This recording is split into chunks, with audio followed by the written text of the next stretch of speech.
Hello children, good morning. How are you? आशा करती हूँ कि आप सबका स्वास्थ्य ठीक होगा। एक बार फिर से हिंदी कक्षा में आपका स्वागत है।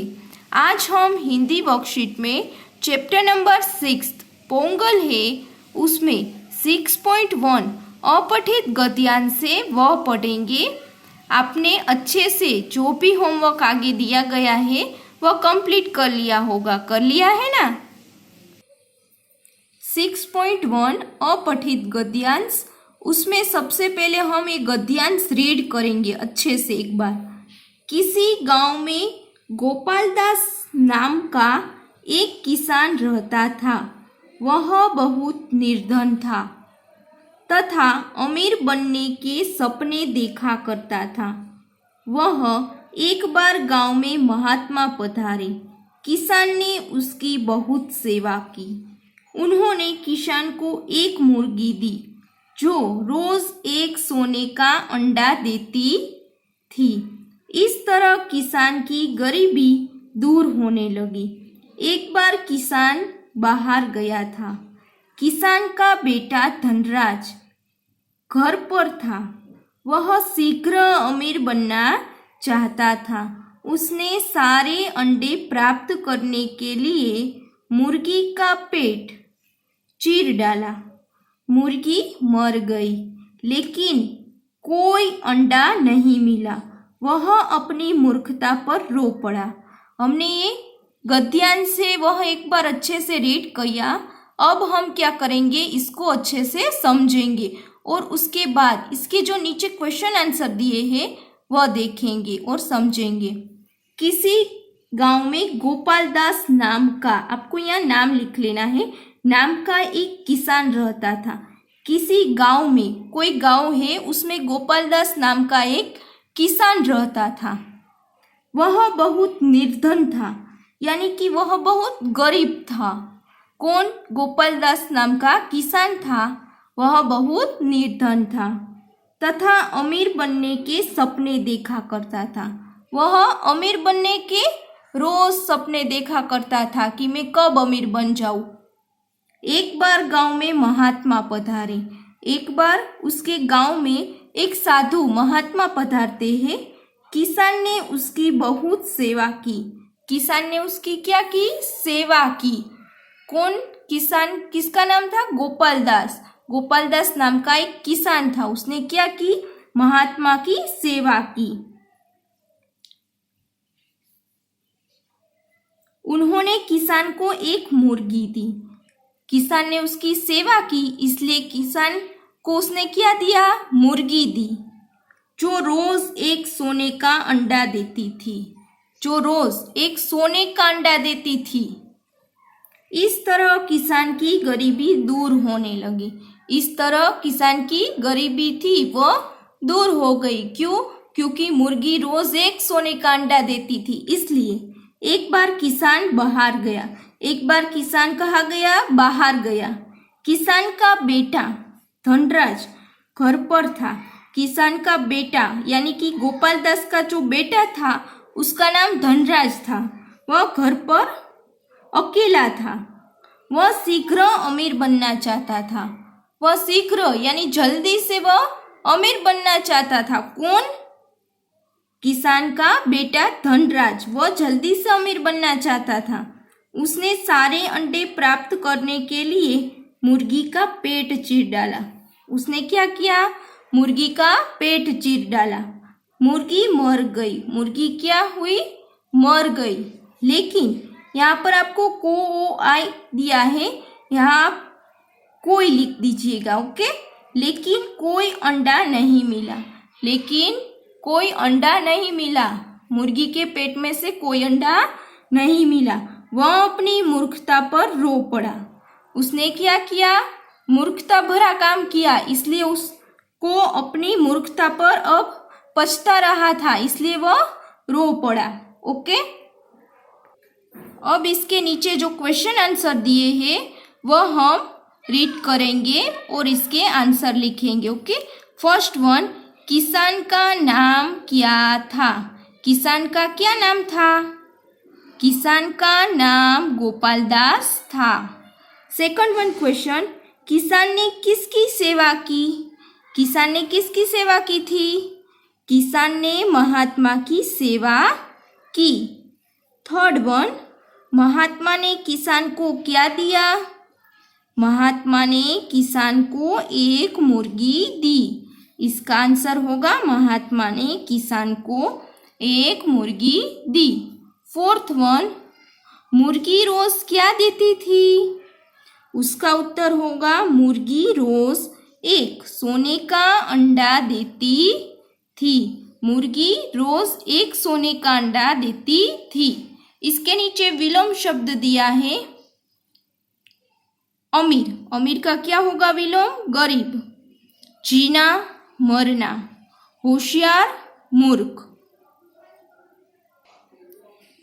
अब हम 6.2 अपठित गद्यांश से वह पढ़ेंगे। सबसे पहले हम इसको एक बार रीड कर लेंगे गद्यांश को।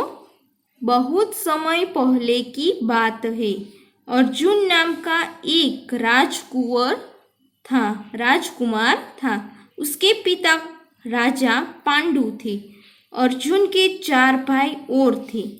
चारों भाई पांडव कहलाते थे और गुरु द्रोण से शिक्षा प्राप्त करते थे। उनके साथ गुरु द्रोण कौरव पुत्रों को भी शिक्षा देते थे। बहुत समय पहले की बात है। बहुत समय पहले की यह बात है। अर्जुन नाम का एक राजकुमार था। अर्जुन नाम का एक राजकुमार था। आपने महाभारत की कथा देखी होगी, सुनी होगी। उसी में से यह गद्यांश छोटा सा है, वह लिया गया है। उसके पिता का नाम राजा पांडु था। उसके पिता का नाम क्या था? राजा पांडु थे। उसके पिता का नाम राजा पांडु था। अर्जुन के 4 भाई और थे। अर्जुन के 4 भाई और थे। अगर हम इसके नाम देखेंगे तो ये होगा युधिष्ठिर, भीम, नकुल, सहदेव। उसके 4 भाई थे। किसके? अर्जुन के 4 भाई और थे। युधिष्ठिर, भीम, नकुल और सहदेव। युधिष्ठिर था वह सत्यवादी योद्धा था। भीम था वह एकदम बलवान यानी कि शक्तिशाली था। अर्जुन है वह महान धनुर्धर योद्धा था। नकुल है वह घुड़सवारी अच्छे से जानता था। और सहदेव है वह तलवारबाजी में निपुण था। ये चारों भाई पांडव कहलाते थे। ये चारों भाई है वह क्या कहलाते थे? पांडव, क्योंकि वह 5 थे। कौन कौन? युधिष्ठिर, भीम, नकुल, सहदेव। अर्जुन के साथ साथ ये 4 भाई थे वह पांडव कहलाते थे और गुरु द्रोण से शिक्षा प्राप्त करते थे। और एक किससे शिक्षा प्राप्त करते थे? गुरु द्रोण से शिक्षा प्राप्त करते थे।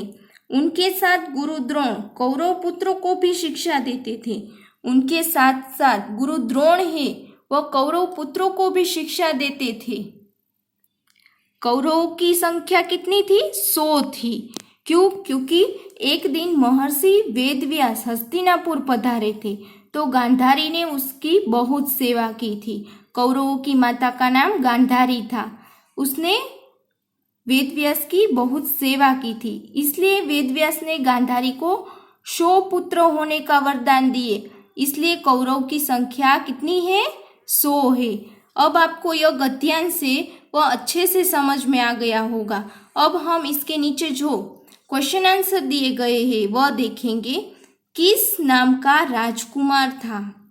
उसका उत्तर होगा अर्जुन नाम का एक राजकुमार था। सेकंड वन, अर्जुन के पिता का नाम क्या था? अर्जुन के पिता का नाम राजा पांडु था। क्वेश्चन नंबर 3, अर्जुन के और कितने भाई थे? इसका उत्तर होगा अर्जुन के और 4 भाई थे। क्वेश्चन नंबर 4, पांडु के पुत्र क्या कहलाते थे? उसका उत्तर होगा पांडु के पुत्र पांडव कहलाते थे। 5th वन क्वेश्चन, वक्त शब्द का समानार्थी लिखो। वक्त का समानार्थी होगा समय। अब हम 6.3 पठित गद्यांश वह पढ़ेंगे और समझेंगे। पोंगल, यहाँ पे दक्षिण नहीं दिया गया है, आपको लिख लेना है। पोंगल दक्षिण भारत मुख्य रूप से तमिलनाडु का सबसे लोकप्रिय व प्रमुख त्योहार है। तमिल भाषा में पोंगल का अर्थ होता है अच्छी तरह उबालना।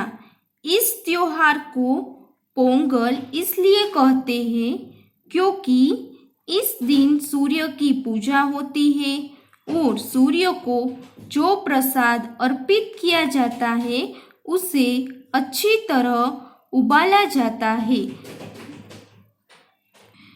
इसको हमने अच्छे से रीड किया, अब हम इसको समझेंगे। यह गद्यांश है वो पोंगल चैप्टर है उसी में से लिया गया है।